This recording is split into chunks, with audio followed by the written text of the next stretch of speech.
Another season of Forgotten Horror has come to an end, but as Field paraphrases Al Pacino from Scent of a Woman, we're just getting warmed up!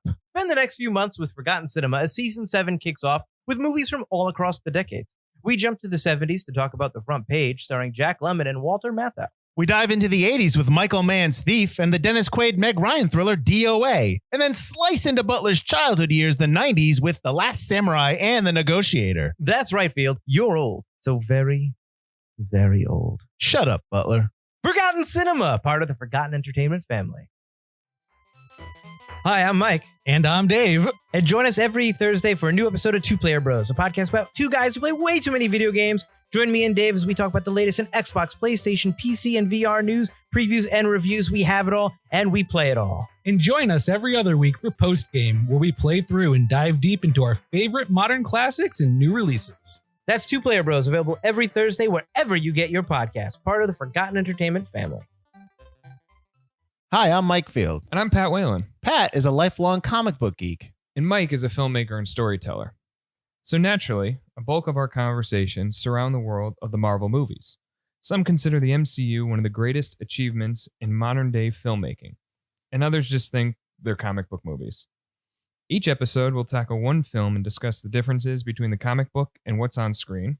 We'll explore the growth of the Marvel Cinematic Universe from its inception to present day and beyond, and have a little fun along the way. You may not have asked for it.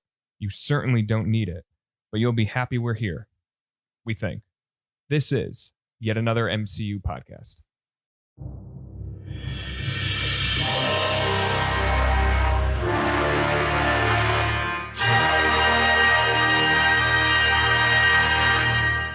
All right, welcome to our bonus episode that you have just finished, hopefully listening to our Black Panther episode, which ended our Phase 3, Part 1. We're going to take a little break before we go on to Phase 3, Part 2. Since Phase 3 is so long and has 11 films, we just wanted to break it up and kind of extend the length of the podcast.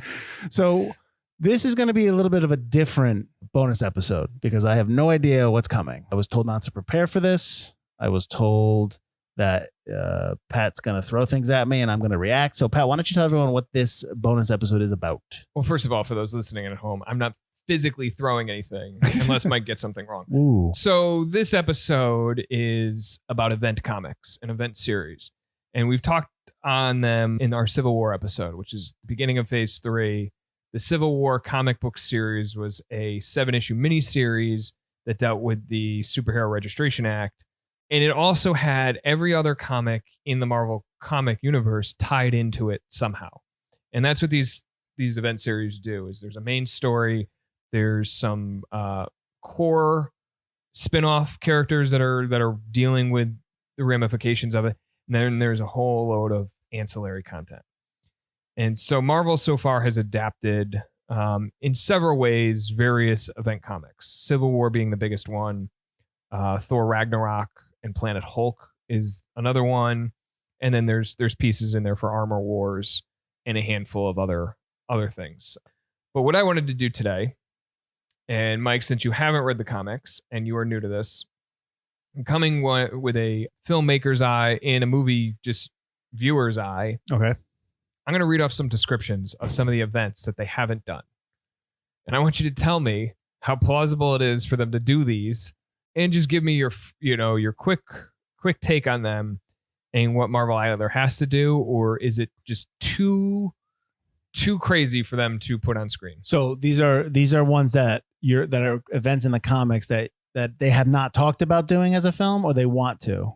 They've not talked about. They've teased a couple of them. Okay, all right. Just tell me just tell me when they've teased, like where they've teased them. Okay, all right. I will tell you. And we want to hear from you, our fans, as well.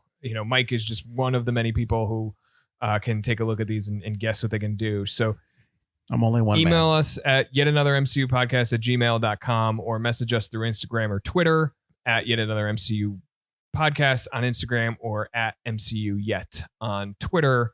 And just let us know your thoughts on how you think Marvel should adapt these, or if you even think they should. So you ready? Bring it on. Number 1, Secret Wars. I hate it.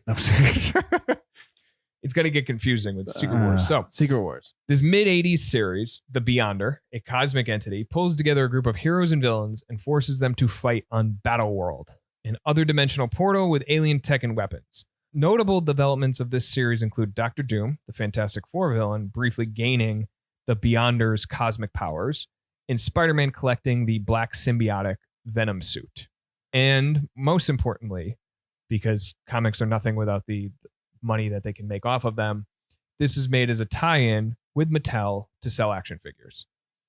All right. So number one, this is like the scene in Star Trek when Spock and Kirk have to fight. Like, so they're making these people fight. So they're making good guys fight good guys. Good guys fight good guys. Good guys fight bad guys. Bad guys What fight. if they don't want to fight? What do they do? They had to fight. Yeah, but what did they do if they don't want to fight? Do they kill their families or something? No. So then why would they fight? They couldn't get off Battleworld. All right, this is dumb. That sounds like when I was a young lad and I had all my G.I. Joes and I lined them up together and I had them wrestle each other, like had them fight and had like, you know, my own tournament style. This is like some 8-year-old wrote that. Did you miss the point about how this was developed with Mattel? Yeah, no, please don't make that movie. Okay. No, I'm gonna say no to that movie. The Beyonder? What is the Beyonder? He's a cosmic entity. What does he do? He's got cosmic powers. There's all these cosmic entities. Okay. Why is he known as the Beyonder? Yeah. Anyways, no, I'm going to say no to that. Yeah, I think two key things here is the Doctor Doom one. We haven't been introduced to Doctor Doom yet.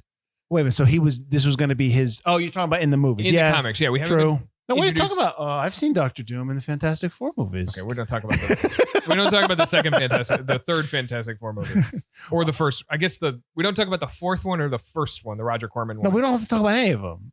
The middle two are okay. Dude, you need to watch them again. I mean, what were you like 10? Okay. Were you 10 when you watched them? You got to watch them again. Probably. You got to watch. You got to watch them again. That's probably 13. Please watch them again. Please. They're not great. that. They're not. You're right. They're not great. They're far from it. They're better than Thor No. 2. I mean, I can't knock that. There's more action in them. Yes, Yeah. but they are no bueno. I want to just before we jump on the other stuff. The Spider-Man taking on the Venom suit. Yes. Isn't that done already? Don't they do that all the time? Yeah. Okay. So why is that? So this was the first time. This is the first time that he got the Venom suit in the comic. In the comics. Okay. All right. And so it obviously we've seen the Venom movie that is sort of connected to the MCU. Yeah. No thanks. Or we saw the Raimi one where he gets the Venom. Yeah. Yeah. In the Raimi film, they took the origin of the Venom suit from the Spider-Man animated series, which it crashed in the park as part of, I think it was J. Jonah Jameson's son was an astronaut. Right. Brought it back home. Raimi took that, but the real introduction of the Venom symbiote is in the Secret War comic. All right. So the more you know. I think the third Spider-Man gets a bad rap. It's got some really awful moments in yes, it. it does. So it probably needed a trim, but it's not as bad as a lot of people. It's certainly not as bad as the Amazing Spider-Man 2. Correct. Go ahead. So, number 2, House of M. House of M? House of M. Okay. Yes. That sounds familiar. Yeah, it should, because I'm going to read the description and I want your initial take. Following a mental breakdown, Scarlet Witch uses her reality-altering powers to create a universe where mutants are the dominant species. Magneto rules, Spider-Man is a beloved celebrity, Cap never went on ice, so he's an old man now, and Wolverine, who realizes something is amiss, must help put it all back together. Like, so this isn't just going to be WandaVision? I'm sure they're going to have that in an episode of WandaVision, right? Sounds like it. Yeah. I have no interest in that. I have no interest in the alternate. Of all the Avengers in the Marvel MCU, Scarlet Witch is just okay. I'm not really huge. I think that just has to do with how they introduced her backstory, just all that stuff. It just was uninteresting. No, pass. That's a pass. House of M. Why does that sound familiar? They may have, if you've seen anything on the WandaVision show, I may have been teased. So you think that's going to be on there? I think it's part of what they're leaning towards. It might be a way to bring back certain characters. There's the wine bottle in this is a big Easter egg that people caught, but the wine bottle in the trailer for WandaVision, which might actually be out by the time that we've released this episode, but in French it says House of M. Or House of, it doesn't say House of M, but it says House of, like, I don't think it's murder, but it's another word that starts with M. Mayhem. Yeah, and so they're, that's what they see, House of M. Oh, I think we all know that all the, because right now, as we record this, all we constantly get bombarded with is Spider-Man Alternate Universe, Spider-Man Alternate Universe. I think clearly their goal is to do the alternate universe route so they can bring back Iron Man when sales sag. But go ahead. Number 3, we have Secret Invasion. So This sounds familiar too. The Skrulls have invaded Earth, After years in waiting and living as some of our favorite heroes, they finally decided to strike. The Skrulls launch a coordinated attack against Earth's heroes and leave much of the defenses crippled. While the heroes ultimately save the day, it's not without sowing seeds of distrust, while S.H.I.E.L.D. is disbanded and replaced with Norman Osborn's hammer. Okay, number one, S.H.I.E.L.D's already been displaced. And number two, And also kind of brought back together. Number two, the Skrulls are sympathetic. Don't we all? That's the problem. Yeah, we all like them now because and they're like clearly perpetrating a bunch of people in high level positions because we're not even the real characters aren't even in the last Spider-Man movie. Right. Yeah. No. It doesn't fit in the same way as they've already established the Skrulls. And Right. Marvel. You can't do it because then you're going to turn back. You have to create another movie or another plot line to make the Skrulls hate the Earthlings, Right. Earth. So you can't, and you've already done that. You've already made them sympathetic. You've already, and they're working with Nick right. Fury. So you can't even do that. Yeah. That was the big, more Easter egg talk after Spider-Man Far From Home came out, when we have that teaser reveal at the end that Skrulls had appeared as Nick Fury and Maria Hill. What is that though? They're not even like. It seemed another way of just saying, hey, we might be doing this, but as you point out, it doesn't make sense. Well, they've for them clearly to do it. got plans for Nick Fury and Maria Hill off-world. Yes. What that's going to be, we don't know. It could be another government agency known as SWORD. Don't remember the exact name for it, but so there was S.H.I.E.L.D., there was Hammer, there was SWORD, various levels of Carpentry tools. SWORD was more about space-based threats to the world. So going after them with a sword instead of waiting to block them with a shield. I got you. Yeah, I think they just needed something that had the word they could fit the word orbital into. Yeah. Okay. Hey, everybody. This is Pat from the future. Sometimes we get things wrong, and this is a case of that. This episode was recorded before the Disney Investor Day when they released news about a Secret Invasion show starring the Skrulls, Ben Mendelsohn, and Nick Fury, Samuel L. Jackson. We were wrong. There is a Secret Invasion show coming. Sometimes it happens. But thanks again for listening. I'll get you back to your regularly scheduled program. Next up, and this is one we've talked about, is Fear itself. So we talked about this one in Thor movie. It might have been an Iron Man one. But the Asgardian god of fear, Serpent, seeks the throne of Asgard, like everybody does. Serpent recruits a number of other villains who become known as the Worthy. To fight back, Iron Man helps develop Stark tech-based Asgardian armor and weapons. What do they do? Like Fear itself. Like what did they? They just fought these villains who were attempting to take down Odin and Asgard. So Odin ends up wearing like Stark-based armor. Same thing. Okay, like, so it's more about Stark tech. Yeah. And Asgard. It was mixing Asgard with Stark and Stark tech. Well, Asgard's no more, so you can't do it. Yeah. And Iron Man's dead. You can't do that. I'm kind of over Asgard. If I don't ever see a Thor movie again, I'm fine. And you know, I like Chris Hemsworth plays the character well, but he's better in Avengers movies than he is in his own movies. Correct. Maybe that's just how it's written, or maybe he's allowed to have a little bit more fun and what have you. Yeah, that doesn't seem like what's the you describe these the Worthy and what's the Serpent, but like what's their like are their villainous ways any different than what we've already seen on screen? Are Not they really. better than Thanos or No. you know then no. That just doesn't seem like that seems like we'll put that on a TV show in an alternate Earth. Alternate Earth TV show for Fear itself. Yeah. Yeah, I think, you know, even they're introducing Jane Foster as Thor in the next Thor Love and Thunder movie. Right. Which I don't get. That is based on a comic book, and it's based on at the time, I think was it just Thor? Was it the Mighty Thor? But Thor himself had been deemed unworthy. Natalie Portman's character, Jane Foster, she was going through chemo. She was going through cancer. And at that point, you know, she was deemed worthy, and it was a surprise for a long time because, you know, at one half of the story she was sick and she was dying, and then the other half, you know, this female Thor was strong and powerful, and they're like, no, it can't be her because she has dark hair and Thor has blonde hair and everything. But you realize that it's a title, it's something that she can assume when need be. So I'm more interested in more of her character and how. So she Hemsworth- dies at the end of that story? She does, yeah. Oh, okay. That's the only reason why she did it then. Probably, Yeah. And I think it'll be interesting to see. And she has said that this is going to be part of the plot is the cancer storyline. I think you have to include that.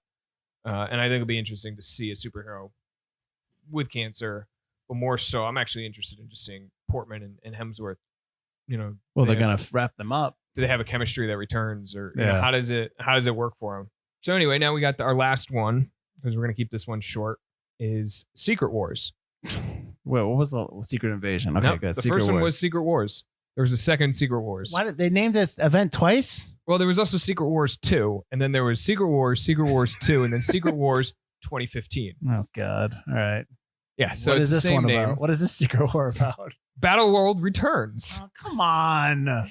But here's the deal: they take all of those various different multiverses and different universes, and then mash them up together. Oh, so like Iron Man's fighting Iron Man? More like Peter Parker and Miles Morales. Okay. Into the Spider-Verse meet each other. And this is how they introduced Miles Morales from the Ultimate Universe into the Marvel comic universe proper. Okay. So there were two Spider-Men running around at the same time.